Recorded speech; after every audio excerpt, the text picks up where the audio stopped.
What's going on, guys? It's Jimmy here. Welcome to our daily show where we discuss everything going on here in our country that you need to know about here on a daily basis. We've got multiple different things here for you guys in this video. Former President Donald Trump and the Department of Justice have submitted their request for a special master's. Check this out. Yeah, both the Department of Justice and Trump have each proposed two candidates for a special master's for a Mar-a-Lago probe to the judge. Yeah, both the Justice Department and former President Donald Trump's lawyers proposed two selections each to a federal judge for whom should serve as the, quote, special master in the Mar-a-Lago investigation. The district court judge, Eileen Cannon, who was a Trump-appointed judge who is presiding over this case, which some people question, but alas, that's who the judge is, earlier this week granted the former president, Donald Trump's request to appoint a third-party attorney known as a special master to independently review the materials, including more than 100 classified documents that the FBI seized from his Florida residence and resort. Trump's legal team has argued that the Justice Department can't be trusted and to do its own review for potentially privileged materials that should be siloed off from the criminal probe. The Justice Department on Thursday appealed the court's decision for a special master review, as it argued that the order was putting the U.S. national security at risk. Cannon has said, the judge, that she'll decide the exact details and mechanics of the special master process expeditiously after both sides submit their proposals, but it's not clear when the judge will rule or what form the ruling will take. Also, in another lawsuit, another judge just dismissed a Trump lawsuit against Hillary Clinton and others over Russia allegations. This was just yesterday. A federal judge has dismissed a lawsuit by former President Donald Trump against Hillary Clinton and the Democratic Party, media organizations, and dozens of others, saying Trump used the court to, quote, flaunt a 200-page political manifesto outlining his grievances. Judge Donald Middlebrooks wrote in his ruling Thursday the court was, quote, not the appropriate forum for Trump's complaints about his rivals and others. The lawsuit accused Democrats and others of a conspiracy to link Trump to Russia during and after the 2016 presidential campaign, which Trump won. There is now more than 70 House Democrats joining against Senator Joe Manchin, who's also a Democrat, permitting reform. And it looks like this may not pass unless they get a bunch of Republicans to help with this, which could actually happen because this is for the oil industry. So there is a possibility that this could happen. But Democrats are joining in big groups against Senator Joe Manchin after Senator Joe Manchin has kind of put them through the ringer here for months as well. Yeah, you can see here more than 70 House Democrats are signing on to a letter pressing Democratic leaders to not include a side deal with Senator Joe Manchin on reforming the permit process for energy projects in a bill funding the government. However, Senate Majority Leader Chuck Schumer kind of promised Joe Manchin that he would do this, so he kind of has to really do this for Joe Manchin unless it's almost a total fail that it looks like it won't pass, then maybe he won't do this. If they kind of almost realize it won't pass, then maybe they won't push it through or something like that. But Schumer kind of has already said that he's going to do this to hold true to his word unless they realize, there's no way it's going to pass. We don't have the votes or something like that. But Schumer's already said that I agreed to this. We're going to try to push it through unless the votes aren't there.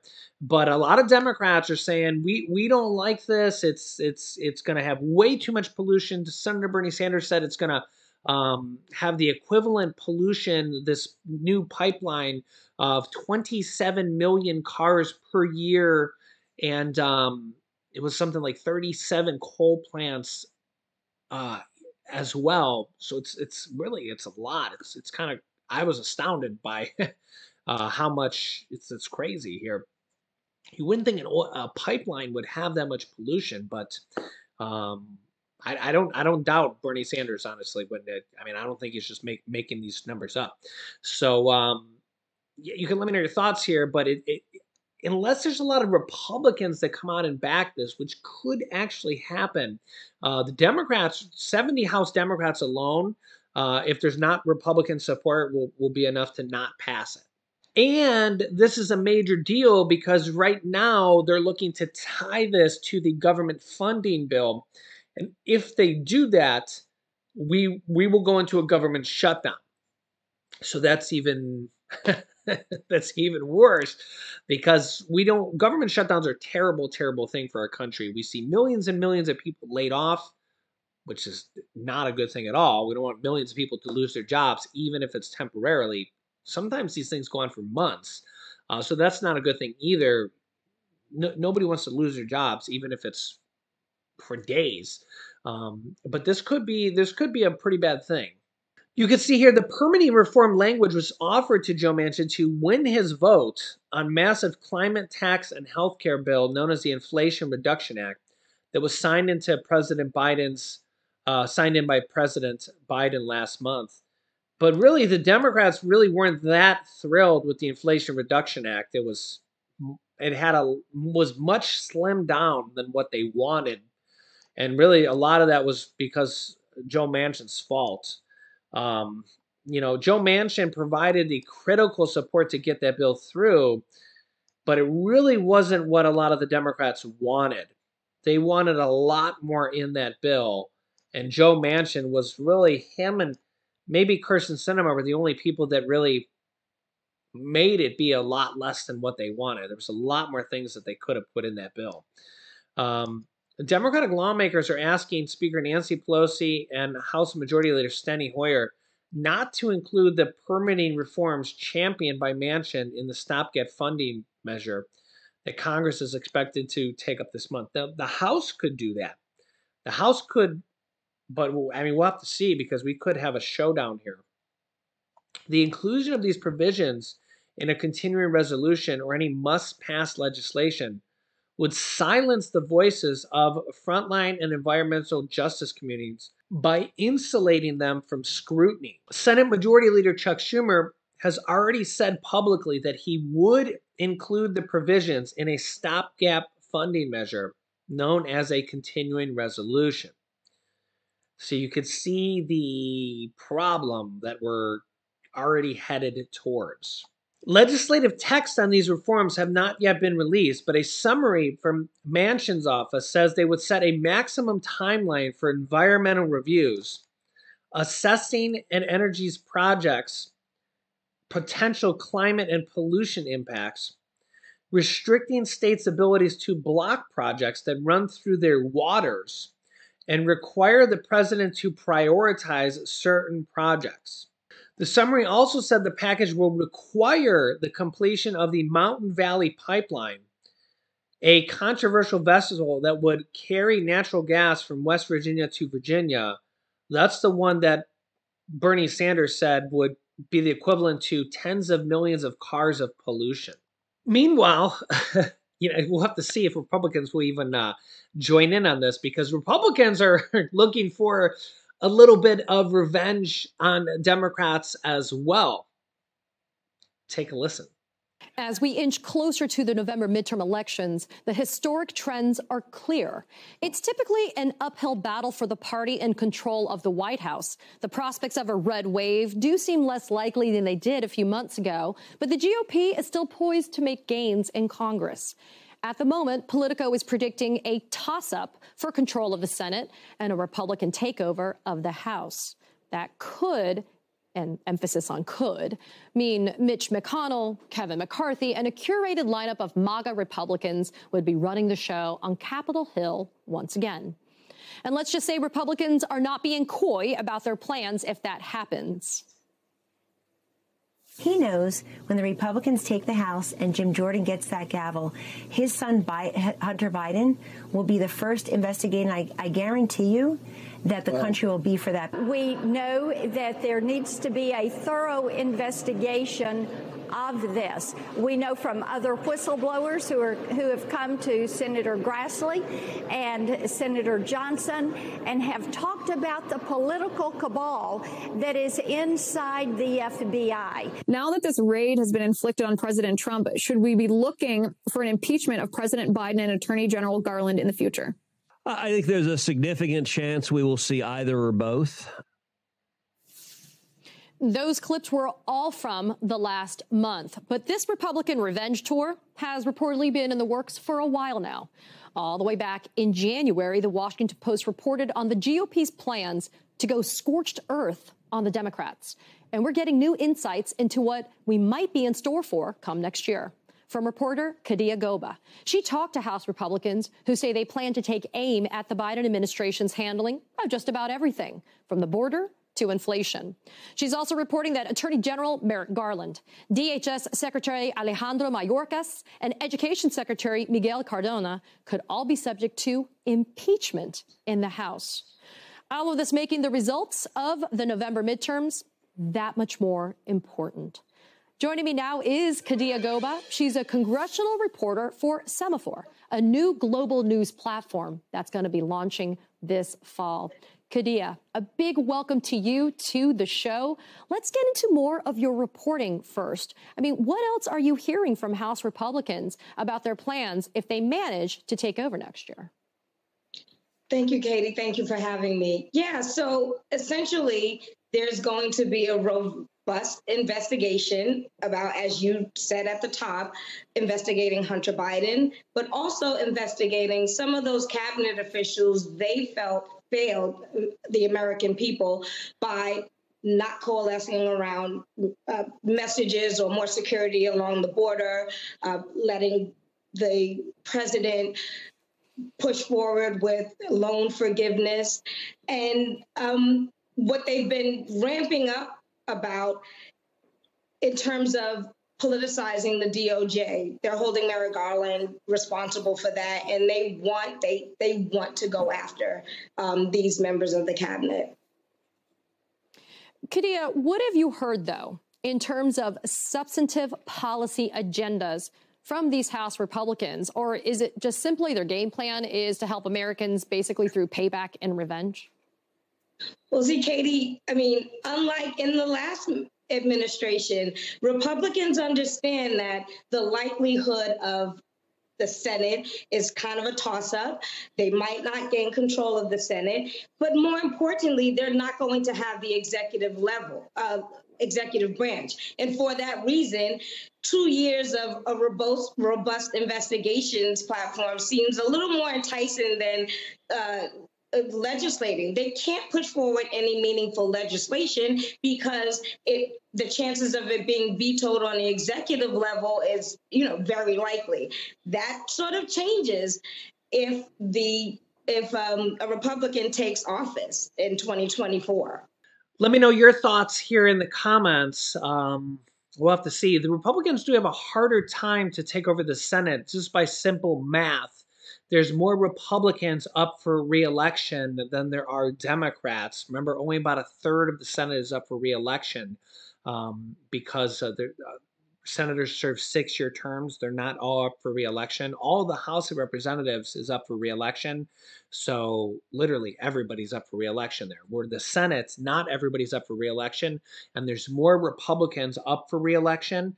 So just the mathematics of it, the Republicans would all have to keep their seat and then win over more Democratic seats. The other problem there is that the Republicans would have to win 51 seats to actually win the Senate, where Democrats only have to win 50 seats, because in a 50-50 tie, the Democrats win win the Senate because the tiebreaker would then go to the Vice President of the United States, who is a Democrat right now. It's Kamala Harris. The Democrats control the presidency and the vice presidency.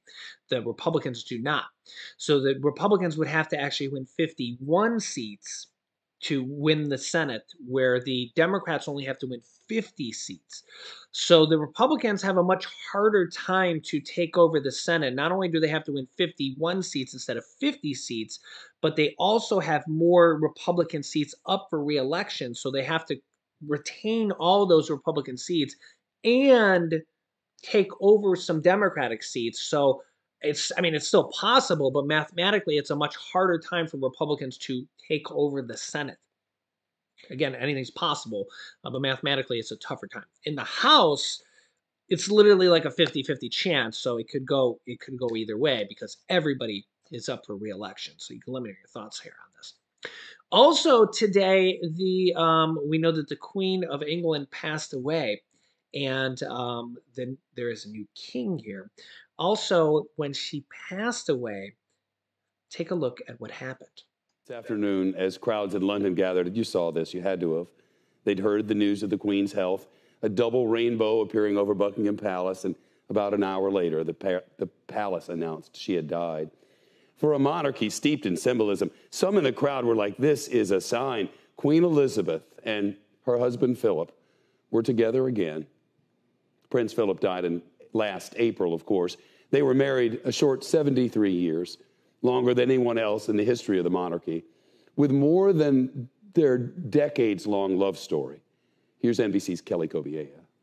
A queen and her prince, side by side for 7 decades, through a lifetime of royal celebrations and scandals, weddings and funerals. He has quite simply been my strength and stay all these years.